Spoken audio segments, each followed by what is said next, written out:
నమస్తే, welcome to G24 TV. ముందుగా headlines.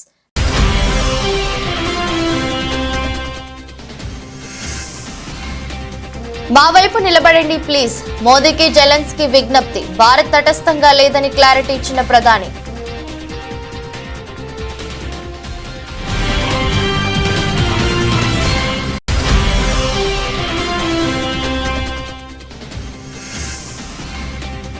కేంద్ర మంత్రి సింధియాతో సీఎం రేవంత్ రెడ్డి భేటీ.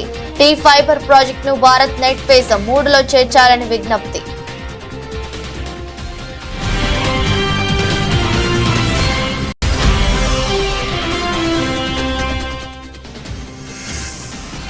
అచ్యుతాపురం సెస్ ప్రమాద బాధితులను పరామర్శించిన జగన్. ప్రమాదం పగలు జరిగినా ప్రభుత్వం నిర్లక్ష్యంగా వ్యవహరించిందని విమర్శ.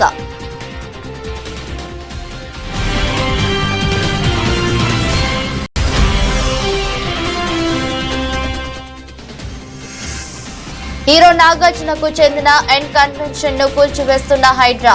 తెమ్మిడికుంట చెరువును కబ్జా చేసి ఎన్ కన్వెన్షన్ నిర్మించారని ఆరోపణలు.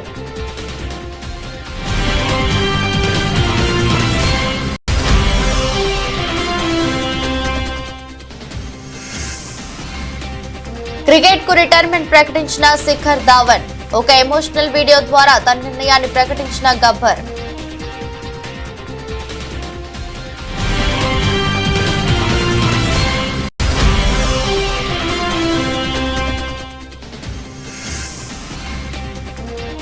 బంగారం, వెండి కొనుగోలు చేయాలనుకునే వారికి శుభవార్త. మళ్లీ తగ్గిన బంగారం, వెండి ధరలు.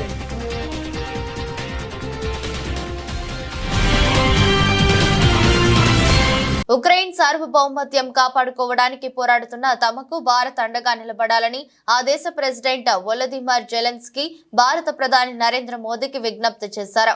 తటస్థంగా ఉండొద్దని కోరారు. దీనిపై ప్రధాని మోదీ స్పందిస్తూ భారత్ ఎల్లప్పుడూ శాంతి వైపే నిలబడుతుందని హామీ ఇచ్చారు. ఉక్రెయిన్ రష్యా యుద్ధంలో తాము తటస్థంగా లేమని వివరించారు. యుద్ధాన్ని నిలువరించేందుకు ఎలాంటి సాయానికైనా తాను ముందుంటానని ఈ సందర్భంగా మోదీ పేర్కొన్నారు.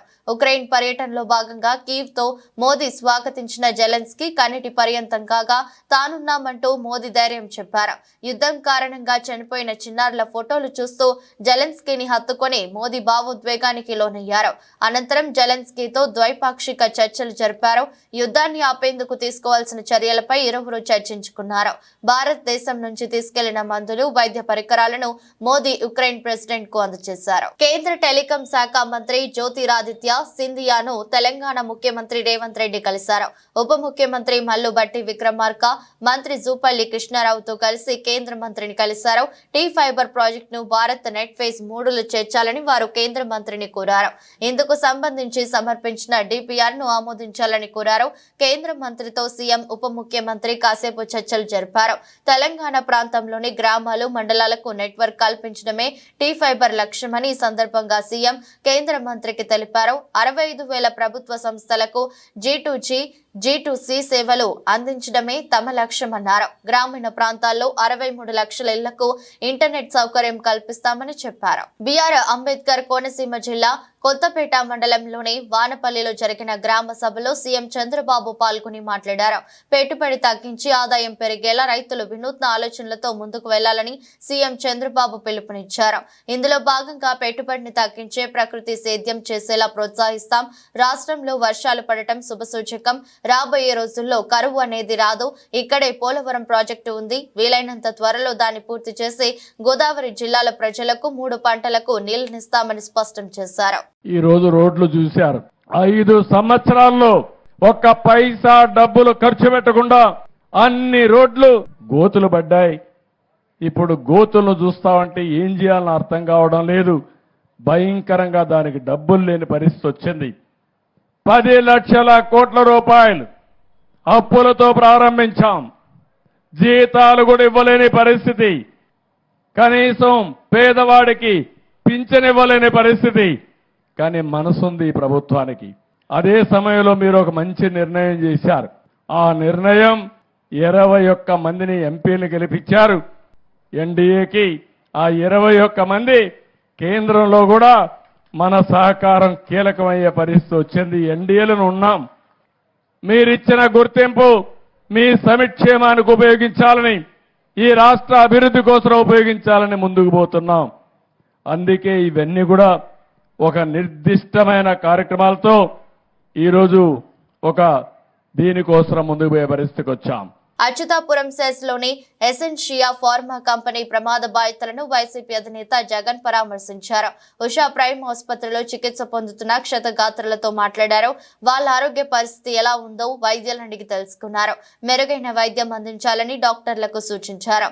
అనంతరం మీడియాతో జగన్ మాట్లాడుతూ అచ్యుతాపురం ఘటన బాధాకరమని చెప్పారు. ఫార్మా కంపెనీలో పట్టపగలు ప్రమాదం జరిగినా ప్రభుత్వం నిర్లక్ష్యంగా వ్యవహరించిందని విమర్శించారు. కార్మిక శాఖ మంత్రి దగ్గర కూడా వివరాలు లేవని అన్నారు. ప్రమాదంలో ఎంతమంది చనిపోయారో తెలియదని చెప్పారు. బాధితులకు, మృతుల కుటుంబాలకు పరిహారాన్ని వెంటనే ఇవ్వాలని జగన్ డిమాండ్ చేశారు. పరిహారం ఇవ్వకపోతే తానే వచ్చి స్వయంగా ధర్నా చేస్తానని హెచ్చరించారు. బాధితులకు తాను అండగా ఉంటానని చెప్పారు. నేను ఇవాళ ఇప్పటికైనా ఒకటే మాట చెప్తా ఉన్నా, చంద్రబాబు నాయుడుకి ఇదే మాట చెప్తా ఉన్నా. కాంపన్సేషన్ అన్నది ఎంపతితో ఇవ్వాలి, సానుభూతితో ఇవ్వాలి, ఇవ్వాల్సిన సమయంలో ఇవ్వాలి. ఇంతమంది హాస్పిటల్లో ఉన్నారు, వాళ్ళందరికీ ఏ ఒక్కరికి కూడా, ఈ హాస్పిటల్లో ఉన్న వాళ్ళకి ఏ ఒక్కరికి కూడా ఇంతవరకు డబ్బులు ముట్టల. వాళ్ళందరికీ కూడా మనం ఇస్తామని చెప్పిన డబ్బులు వెంటనే ఇప్పించే కార్యక్రమం చేయండి.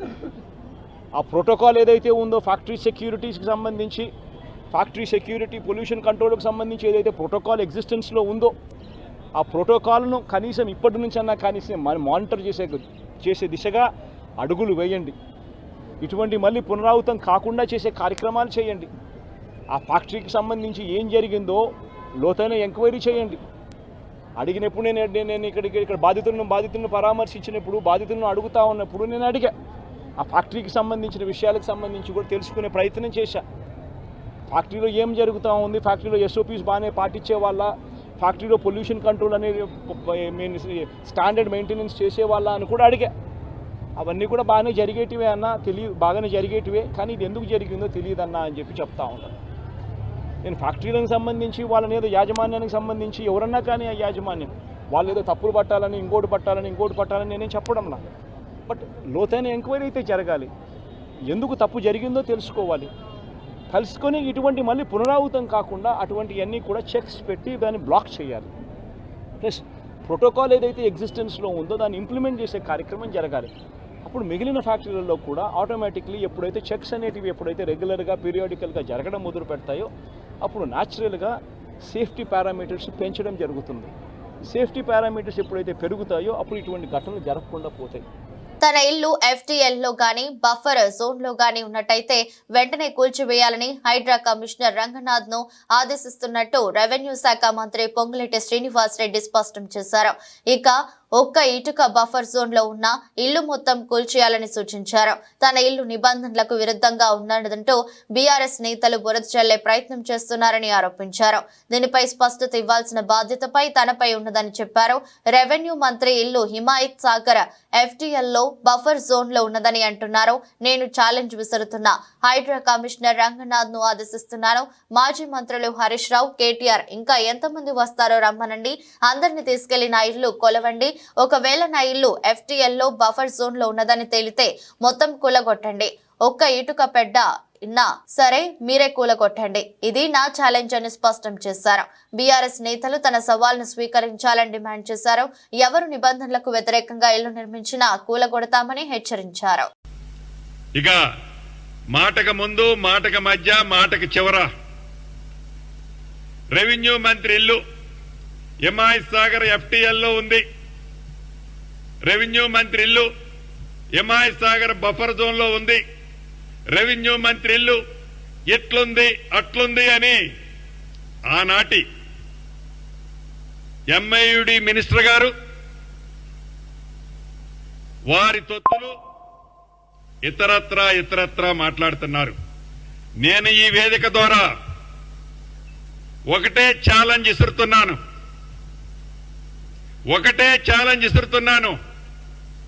మీరు MIUD మినిస్టర్గా సుమారు 6-7 సంవత్సరాలు పనిచేశారు. మీ బావ హరీష్ రావు గారు ఇరిగేషన్ మంత్రిగా 5 సంవత్సరాలు పైచిలకు పనిచేశారు. ఈ వేదిక మీద నుంచి హైడ్రా అధికారి రంగనాథ్ గారిని ఆదేశిస్తున్నాను.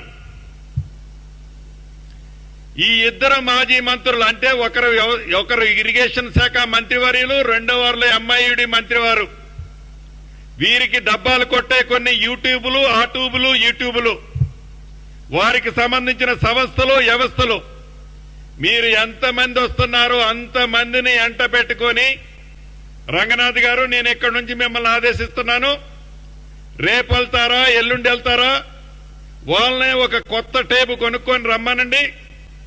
టేబు కొనుక్కొచ్చి నా ఇల్లు ఎఫ్టీఎల్లో ఉన్న బఫర్ జోన్ లో ఉన్న చివరికి ఒక ఇటుక పెడ్డ ఉన్నా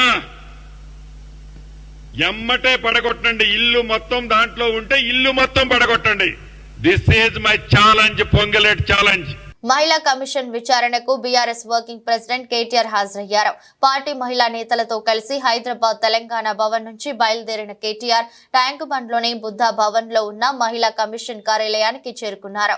అయితే కేటీఆర్ ను మాత్రమే ఆఫీసులోకి అనుమతించిన పోలీసులు బీఆర్ఎస్ మహిళా కార్పొరేటర్లు నాయకులను అడ్డుకున్నారు. దీంతో వారు ఆందోళన చేపట్టారు. ప్రభుత్వానికి వ్యతిరేకంగా నినాదాలు చేశారు. అయితే అదే సమయంలో కాంగ్రెస్ మహిళా కార్యకర్తలు కూడా అక్కడికి చేరుకున్నారు. ఇరు వర్గాలు పోటీ నినాదాలు చేసుకున్నారు. ఒకరినొకరు తీసుకోవడంతో ఒక్కసారిగా ఉద్రిక్త పరిస్థితి ఏర్పడింది. వారిని అదుపు చేయడానికి పోలీసులు శ్రమించాల్సి వచ్చింది. ఈ క్రమంలో మహిళా కమిషన్ కార్యాలయం వద్ద మహిళా కాంగ్రెస్ రాష్ట్ర అధ్యక్షురాలు బైఠాయించారు. మహిళలకు కేటీఆర్ క్షమాపణలు చెప్పాలని డిమాండ్ చేశారు. మరోవైపు కమిషన్ కార్యాలయం లోపల కేటీఆర్ కి మహిళా కమిషన్ సభ్యులు రాఖీలు కట్టారు. గతంలో మంత్రిగా ఉన్నప్పుడు కేటీఆర్ ప్రత్యేకంగా ఇచ్చిన నిధులతో కార్యాలయాన్ని అద్భుతంగా రెనోవేట్ చేయించుకున్నామని మహిళా సభ్యులు గుర్తు చేశారు. కావలి అభివృద్ధి కోసం నిరంతరం పరితపిస్తున్న వ్యక్తి కావలి ఎమ్మెల్యే దగ్గుమాటి వెంకట కృష్ణారెడ్డి అని ఉదయగిరి మాజీ ఎమ్మెల్యే తెలుగుదేశం పార్టీ జాతీయ ఉపాధ్యక్షులు బొలినేని రామారావు అన్నారు. శనివారం కావలి ఎమ్మెల్యే కావ్య కృష్ణారెడ్డితో కలిసి కావలి పట్టణంలోని 100 అడుగుల ఎత్తులో జాతీయ జెండా I love my Kavali icon ప్రదేశాన్ని తిలకించారు. మహానీయుల చిత్రపటాలు, గత శాసనసభ్యుల చిత్రపటాలను చూసి అద్భుతమని కొనియాడారు. అధ్వానంగా ఉన్న ముసునూరు రోడ్డు పనులు చేపట్టి అందరి ప్రశంసలు అందుకున్న కృష్ణారెడ్డి భవిష్యత్తులో మరెన్నో అద్భుతాలు సృష్టిస్తాడని, కావలిని కనకపట్నం చేస్తాడని మాజీ ఎమ్మెల్యే తెలిపారు.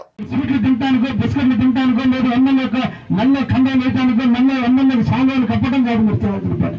మీకు కావాల్సింది మీ ముందుకు వచ్చాం, మీరు అడగడం నేర్చుకోవాలి.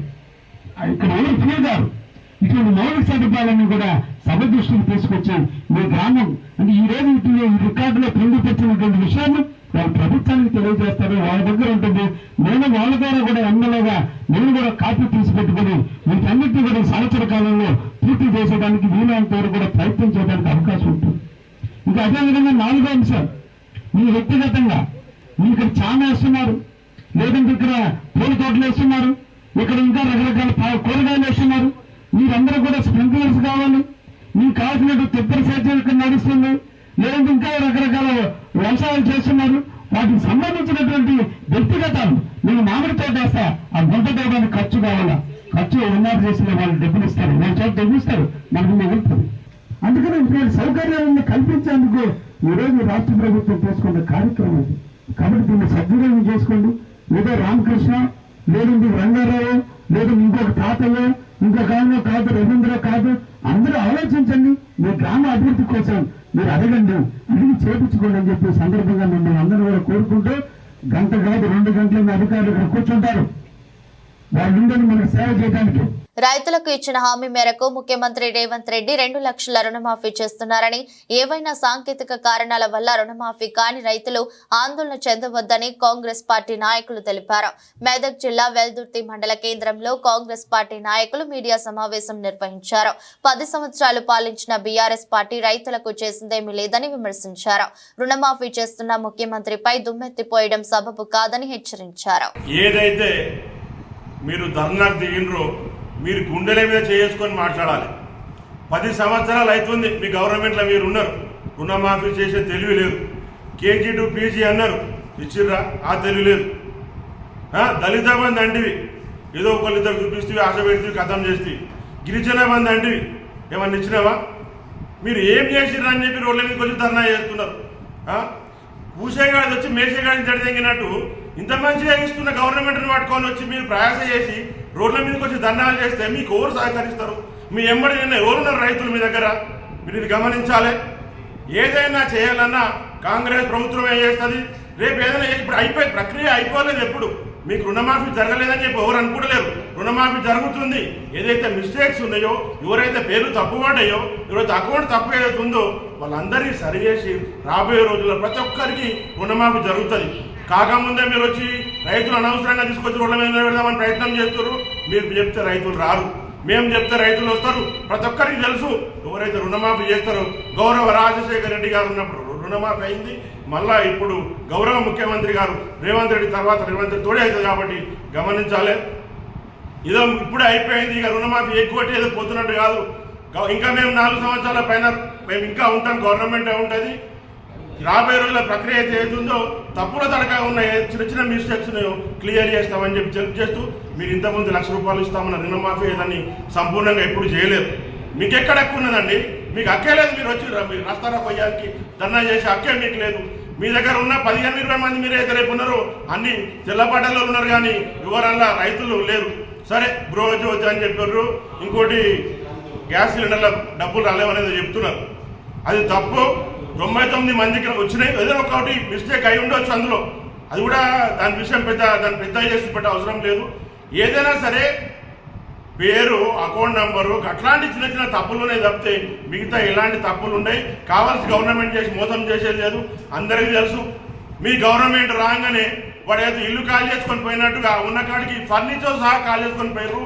ఆర్థిక సంక్షోభం ఉన్నా కానీ ప్రతి ఒక్క సంక్షేమ పథకాలు అందే విధంగా కృషి చేస్తున్నారు. చిత్తూరు జిల్లా శాంతిపురం మండలంలోని తోపుచేను గ్రామంలో జూన్ 6వ తేదీన షర్మిల ఇంట్లోకి రాత్రిపూట చొరబడిన 5 మందిని అరెస్ట్ చేసినట్లు డీఎస్పీ పార్థసారథి తెలిపారు. ఆయన మాట్లాడుతూ ఇంట్లో ఒంటరిగా ఉన్న షర్మిలను చేతులు కాళ్లు కట్టి ఆమెను బంధించి మెడలోని చైన్ మరియు హోండా డియో ద్విచక్ర వాహనాన్ని చోరీ చేశారని తెలిపారు. మహిళ అరవడంతో తన కొడుకు ఇంటిపై నుంచి కిందకి రావడంతో దోపిడీకి పాల్పడిన వారు పరారయ్యారన్నారు. షర్మిల ఇచ్చిన ఫిర్యాదు మేరకు కేసు నమోదు చేసి దర్యాప్తు చేపట్టామన్నారు. చోరీ కేసును ఛేదించేందుకు కుప్పం రూరల్ సీఐ మల్లేష్ యాదవ్ ఆధ్వర్యంలో ప్రత్యేక టీంలను ఏర్పాటు చేసి దొంగతనానికి పాల్పడిన 5 మందిని అరెస్ట్ చేశామన్నారు. నిందితుల వద్ద నుండి చోరీకి గురైన బంగారు చైను మరియు ద్విచక్ర వాహనాన్ని స్వాధీనం చేసుకున్నామని తెలిపారు. ఒంటరిగా ఉన్న మహిళలు కానీ ఎవరైనా ఒంటరి వ్యక్తులు ఇలాగా ఇంట్లో ఒంటరిగా ఉన్నప్పుడు తగిన జాగ్రత్తలు తీసుకోండి. ఎవరైనా అర్ధరాత్రి పూట్ల ఎవరైనా వచ్చి తలుపు కొట్టడం అటువంటివి చేసినప్పుడు కనీస జాగ్రత్తలు తీసుకొని అసలు ఎవరు వచ్చారు ఏమిటి అని కిటికీ గుండా చూసి లేదా ఇంకొక విధంగా తెలుసుకొని తలుపు తీయడం ఉత్తమం. ఇక్కడ కంప్లైంట్ షర్మిల గారు కూడా ఎవరో తెలిసిన వాళ్ళు వచ్చారు కొడుతున్నారని చెప్పేసి ఒక 5 మినిట్స్ తర్వాత ఆవిడ తీయడంతో తలుపు తీయడంతో వీళ్ళు లోపలికి జొరబడి ఈ అఫెన్స్ చేశారు. కాబట్టి ఒంటరిగా ఉండే వాళ్ళు తమ జాగ్రత్తలు తీసుకోవాల్సిందిగా.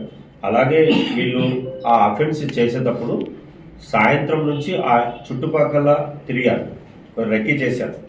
ఆవిడ ఒంటరిగా ఉంటుంది అని తెలుసుకున్నారు వాళ్ళు. కానీ వాళ్ళకి తెలియదు అబ్బాయి కూడా ఉన్నాడని, మిద్ద మీద నిద్రపోతున్నాడు అని తెలుసుకోలేదు. కాబట్టి ఇటువంటి వాళ్ళు మన విలేజ్లలో కానీ చుట్టుపక్కల ఇళ్ళ కాడ కానీ ఎవరైనా కొత్త వ్యక్తులు తిరుగుతుంటే కొంత అటువంటి ఇన్ఫర్మేషన్ ఇమీడియట్లీగా పోలీసు వాళ్ళకి తెలియజేయడం, కాల్ చేయడం అవి చేస్తే మనము దాన్ని ప్రివెంట్ చేయడానికి ఆస్కారం ఉంటుంది. అలాగే ఎవరైనా ఇంటి నుంచి ఏదైనా ఉత్సవాలకు వెళ్ళినప్పుడు కానీ పండుగలకు బయటికి వెళ్ళినప్పుడు కానీ ఇంట్లో లాక్ చేసినప్పుడు ఆ నియర్ బై పోలీస్ స్టేషన్స్లో మేము ఇట్లా ఊరికి వెళ్తున్నాం సార్ కొద్ది దాని మీద దృష్టి పెట్టండి అంటే మన రెగ్యులర్గా మనం బీట్స్ వేస్తుంటాము. నైట్ అంతా కూడా బీట్ కానిస్టేబుల్స్ ఆఫీసర్స్ తిరుగుతుంటారు. వాళ్ళు ప్రత్యేకంగా ఆ ఇంటి మీద దృష్టి పెట్టే అవకాశం మాకు ఉంటుంది. ఆ తాళం వేసిన ఇంటి మీద ముందు చెప్పగలిగితే మనకి ఇవన్నీ చేయగలము.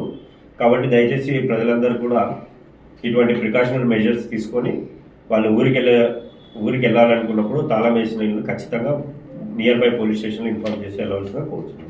నార్కటిక్ డ్రగ్స్ టెస్టింగ్ మిషన్ల ద్వారా యువకుల వాహనాలు తనిఖీ చేపట్టినట్టు గజ్వేల్ ఇన్స్పెక్టర్ సైదా తెలిపారు. సిద్దిపేట జిల్లా గజ్వేల్లో నార్కటిక్ డ్రగ్స్ టెస్టింగ్ మిషన్ ద్వారా తనిఖీలు నిర్వహించారు. ఈ సందర్భంగా మాట్లాడుతూ అనుమానం ఉన్న వ్యక్తులను నార్కోటిక్ డ్రగ్స్ టెస్టింగ్ మిషన్ల ద్వారా పరిశీలించడం జరుగుతుందన్నారు. వాహనాల తనిఖీల్లో భాగంగా నార్కోటిక్ టెస్టులపైన యువతకు అవగాహన సదస్సు నిర్వహించనున్నట్టు పేర్కొన్నారు. పిల్లలు యువకుల్లో ఏదైనా మార్పులు వస్తే తల్లిదండ్రులు వెంటనే పోలీసులు సంప్రదించాలని కోరారు. ఇది ఈ అబ్బాయిపై అనుమానం ఉండదు కానీ చేశాము. ఇందులో ఒకవేళ ఇతను కనుక గాంజా కనుక తాగినట్లయితే ఏదన్నా మత్తు పదార్థం ఎటువంటిది ఏమైనా కానీ ఏ టైప్ ఆఫ్ డ్రగ్స్ అయినా ఉండొచ్చు, అవి కనుక తాగితే ఆటోమేటిక్గా మాకు సంబంధించిన కలర్స్ వచ్చేస్తాయి. ఎన్ని టైప్స్ ఆఫ్ డ్రగ్స్, దాదాపుగా దానికి 8 రకాలుగా డ్రగ్స్ ఉన్నాయన్నీ. ఏం తాగినా కానీ దీంట్లో మార్క్స్ వస్తాయి. ఏదైనా తాగలేదు, ఇది మాకు వచ్చే అనుమానం, మాకు వచ్చిన ఇన్ఫర్మేషన్ రాంగ్, ఇది కరెక్ట్ కాదు. ఒకవేళ ఇలా తాగినట్లు ఎవరైనా ఉన్నట్లయితే ఇమీడియట్గా మేము చట్టపరంగా ఏ విధంగా ఉంటే ఆ విధంగా శిక్ష అర్హుల అవకాశం ఉంది. దయచేసి మీరు మా తీరో తాగాను కదా, తాగిన తర్వాత నాకేం కాదులే అనుకుంటారు. అది దాదాపుగా 5 to 6 days 10 days వరకు ఎప్పుడు తాగినా కానీ 10 days వరకు మన యూరిన్లో మన బ్లడ్లో ఉండడానికి అవకాశం ఉంటుంది. కాబట్టి ఇటువంటి వాటికి ఎవరు అలవాటు పడకుండా ఉండాలి, ఎవరు అలాంటివి చేయొద్దు. కొత్తగా లేటెస్ట్ వచ్చిన టెక్నిక్స్ అవన్నీ ఆటోమేటిక్ ఈరోజు కూడా వేరే చోట్ల అన్ని చోట్ల చేస్తున్నాము. కాబట్టి దయచేసి ఇక్కడున్న యువకులకు అందరికీ మేము తెలియజేస్తున్నాం, కొంచెం అనుమానితులు ఎవరున్నా కానీ ఏదైనా చేస్తున్నట్టుగా, ఏదైనా మత్తు పదార్థం తాగుతున్నట్టుగా ఏమైనా తెలిస్తే ఇమీడియట్గా అన్ని చోట్ల గజ్వేల్లో అన్ని టీ పాయింట్స్ దగ్గర మాకు అనుమానితంగా ఉన్న ఇది హాట్స్పాట్ కొన్ని ఏరియాలో కొంతమంది గాంజా తాగుతున్నారు, వేరే దగ్గర అన్వాంటెడ్ ఇన్ఫ్లుయెన్స్ ఏదైనా అవ్వడానికి అవకాశం ఉందని ఎక్కడెక్కడ తెలుస్తున్నాయి, ఆ ఏరియాకి వెళ్ళి సడన్గా మా ముందస్తు సమాచారం మేరకు మేము వస్తున్నాం. అందులో భాగంగానే ఈ అబ్బాయి గురించి కొంచెం అనుమానంగా ఉన్నందుకు మాకు వేరే వాళ్ళ ఇన్ఫర్మేషన్ వచ్చాము. మేము చెక్ చేస్తున్నాం. దీంట్లో అంతకుముందు బ్లడ్ శాంపుల్ తీయటము, హాస్పిటల్కి పంపించడము, హాస్పిటల్కి పంపించిన తర్వాత బ్లడ్ శాంపుల్ తీసుకొని ఫోరెన్సిక్ సైన్స్ ల్యాబొరేటరీకి పంపించడం అన్నీ చేసేటోళ్ళు. మాజీ MLA Pinnelli Ramakrishna Reddy Nellore central jail నుంచి బెయిల్పై విడుదలయ్యారు. కొంతకాలంగా పలు కేసుల్లో పిన్నెల్లి రిమాండ్ ఖైదీగా ఉన్నారు. పలు కండిషన్లతో ఏపీ హైకోర్టు ఆయనకు బెయిల్ మంజూరు చేసింది. జైల్లో నుంచి బయటకు వచ్చిన వెంటనే పిన్నెల్లి కారులో మాచర్లకి బయలుదేరి వెళ్లారు. పిన్నెల్లిని పరామర్శించేందుకు మాజీ మంత్రులు కాకాని గోవర్ధన్ రెడ్డి, అనిల్ కుమార్ జైలు వద్దకు వెళ్లారు. నిన్ననే పిన్నెల్లికి బెయిల్ మంజూరైంది. పిన్నెల్లి విడుదల నేపథ్యంలో స్థానిక పోలీసులు జైలు వద్దకు చేరుకుంటున్నారు. నర్సరావుపేట పోలీస్ బృందాలు నిన్ననే నెల్లూరుకు చేరుకున్నారు. జైలు వద్ద ఎలాంటి అవాంఛనీయ సంఘటనలు జరగకుండా పటిష్ట భద్రతను ఏర్పాటు చేశారు.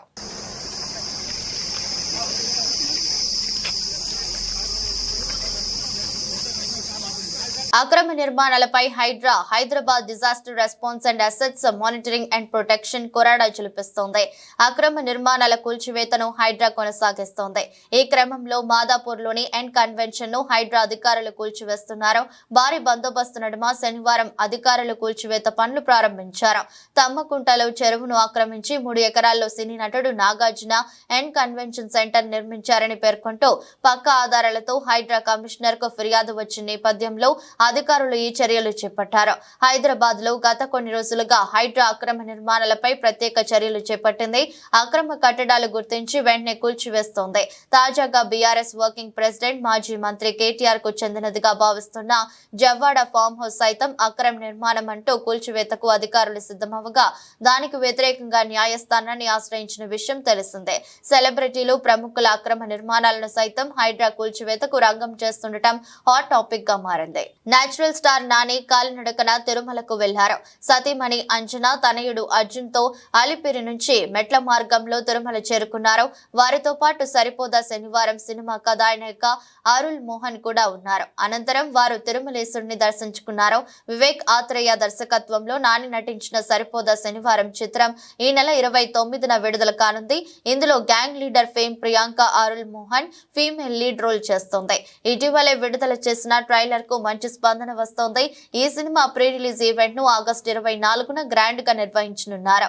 యూనిక్ యాక్షన్ ఎంటర్టైనర్ వస్తున్న ఈ చిత్రంలో ఎస్ఎస్జే సూర్య కీలక పాత్రలు నటిస్తున్నారు. ఈ మూవీకి Jakes Bejoy music, background score అందిస్తున్నారు. డివివి ఎంటర్టైన్మెంట్ బ్యానర్ పై వస్తున్న ఈ మూవీ ఇతర భాషల్లో సూర్య సాటర్డే టైటిల్ తో విడుదలవుతోంది. Team India star cricketer Shikhar Dhawan సంచలన నిర్ణయం తీసుకున్నారు. క్రికెట్ కు గుడ్ బై చెప్పాడు. అంతర్జాతీయ దేశవాళీ క్రికెట్ నుంచి రిటైర్ అవుతున్నట్లు ప్రకటించారు. ఈ మేరకు గబ్బర్ ఒక ఎమోషనల్ వీడియోను విడుదల చేశారు. కాగా ధావన్ తీసుకున్న ఈ నిర్ణయం ఇప్పుడు క్రికెట్ అభిమానులకు ఒక్కసారి షాకింగ్ గా మారిందని చెప్పాలి. అయితే యువ క్రికెటర్ల రాకతో చాలా కాలంగా గబ్బర్ కు టీమిండియాలో చోటు దక్కని విషయం తెలిసిందే. ఈ నేపథ్యంలోనే అంతర్జాతీయ క్రికెట్ కు వీడ్కోలు పలుకుతాడని ప్రచారం జరిగింది. అనుకున్నట్టే ఇప్పుడు తన నిర్ణయాన్ని ప్రకటించాడు. భారత్ కోసం ఆడాలని ఎంతో కష్టపడ్డాను, తప్పించాను. అది సాకారమైంది. ఈ ప్రయాణంలో నాకు ఎంతో మంది అండగా నిలిచారు. నా కుటుంబం, చిన్ననాటి కోచ్ ఇంకా పలువురి వల్ల ఈ స్థాయికి వచ్చాను. దేశం తరపున ఆడినందుకు ఎంతో గర్వంగా, ఆనందంగా ఉంది. ఇప్పుడు నేను అంతర్జాతీయ డొమెస్టిక్ క్రికెట్ నుంచి రిటైర్మెంట్ ప్రకటిస్తున్నాను. నా క్రికెట్ ప్రయాణంలో ఈ అధ్యాయాన్ని ముగిస్తున్నాను. లెక్కలేనన్ని మధుర జ్ఞాపకాలను, కృతజ్ఞతా భావాన్ని నా వెంట తీసుకువెళ్తున్నాను. నాకు అవకాశాలు ఇచ్చిన బీసీసీఐ, అలాగే నాకు ప్రేమను పంచి అండగా నిలిచిన ప్రతి ఒక్కరికి కృతజ్ఞతలు. జై హింద్ అని వీడియోలో ధావన్ చెప్పుకొచ్చారు. नमस्कार सभी को। आज एक ऐसे मोड़ पर खड़ा हूं जहां से पीछे देखने पर सिर्फ यादें ही नजर आती हैं और आगे देखने पर एक पूरी दुनिया। मेरी हमेशा से एक ही मंजिल थी, इंडिया के लिए खेलना, और वो हुआ भी, जिसके लिए मैं कई लोगों का शुक्रगुजार हूं। सबसे पहले मेरी फैमिली, मेरे बचपन के कोच तारिक सेना जी, मदन शर्मा जी, जिनके अंडर मैंने क्रिकेट सीखी, फिर मेरी टीम जिसके साथ साथ मैं सालों खेला। मुझे एक परिवार और मिला, नाम मिला, आप सबका प्यार मिला।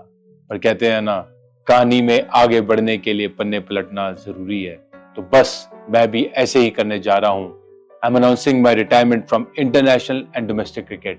और अब जब मैं अपनी क्रिकेट जर्नी को अलविदा कह रहा हूं, तो मेरे दिल में एक सुकून है कि मैं अपने देश के लिए बहुत खेला, और मैं बहुत शुक्रगुजार हूं बीसीसीआई डीडीसीए का, जिन्होंने मुझे मौका दिया, और मेरे सारे फैंस का, जिन्होंने मुझे इतना प्यार दिया। और मैं बस खुद से यही कहता हूं कि भाई, तू इस बात से दुखी मत हो कि तू अपने देश के लिए फिर नहीं खेलेगा, पर इस बात की खुशी अपने पास रख कि तू अपने देश के लिए खेला। और ये मेरे लिए सबसे बड़ी बात है, मैं खेला। బంగారం, వెండి కొనుగోలు చేయాలనుకునే వారికి శుభవార్త. ఎందుకంటే ఈ రోజు కూడా బంగారం, వెండి ధరలు భారీగా తగ్గుముఖం పట్టాయి. దీంతో మార్కెట్లో వీటి ధరలు మరింత చౌకగా మారాయి. ఈ క్రమంలో ఢిల్లీలో ఉదయం 6:25 నాటికి 24 క్యారెట్ల బంగారం ధర 10 గ్రాములకు 570 తగ్గి 72,790కు చేరుకుంది. 22 క్యారెట్ల బంగారం ధర 10 గ్రాములకు 66,740కి చేరింది. మరోవైపు విజయవాడ, హైదరాబాద్ 24 క్యారెట్ల బంగారం ధర 10 గ్రాములకు 72,640కి చేరింది. 22 క్యారెట్ల బంగారం ధర 10 గ్రాములకు 66,590కి చేరింది. ఇదే సమయంలో వెండి ధర కిలోకు 100 తగ్గింది. ఈ నేపథ్యంలో ఢిల్లీలో కిలో వెండి ధర 86,600కు చేరుకుంది. వార్తలు ముగించే ముందు మరోసారి హెడ్లైన్స్.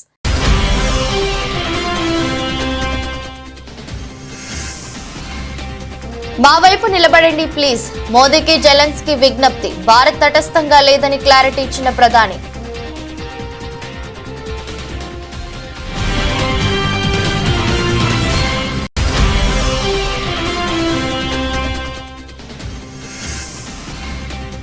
కేంద్ర మంత్రి సింధియాతో సీఎం రేవంత్ రెడ్డి భేటీ. టీ ఫైబర్ ప్రాజెక్టును భారత్ నెట్ ఫేజ్ 3లో చేర్చాలని విజ్ఞప్తి.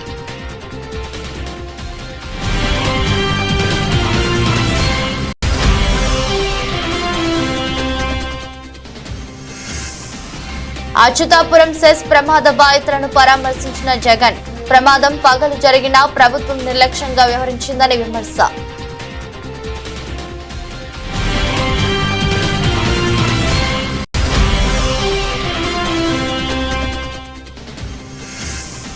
హీరో నాగార్జునకు చెందిన ఎన్ కన్వెన్షన్ ను కూల్చివేస్తున్న హైడ్రా. తెమ్మిడికుంట చెరువును కబ్జా చేసి ఎన్ కన్వెన్షన్ నిర్మించారని ఆరోపణలు.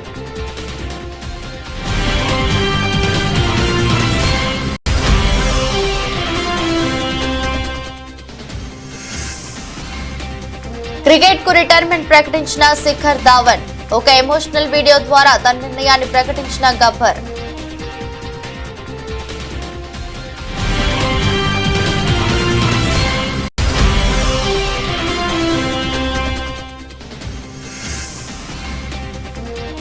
బంగారం, వెండి కొనుగోలు చేయాలనుకునే వారికి శుభవార్త.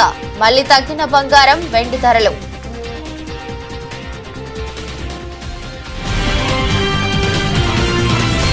ఇది బులెటిన్. మరో బులెటిన్లో మళ్ళీ కలుద్దాం. అంతవరకు సెలవు. నమస్కారం.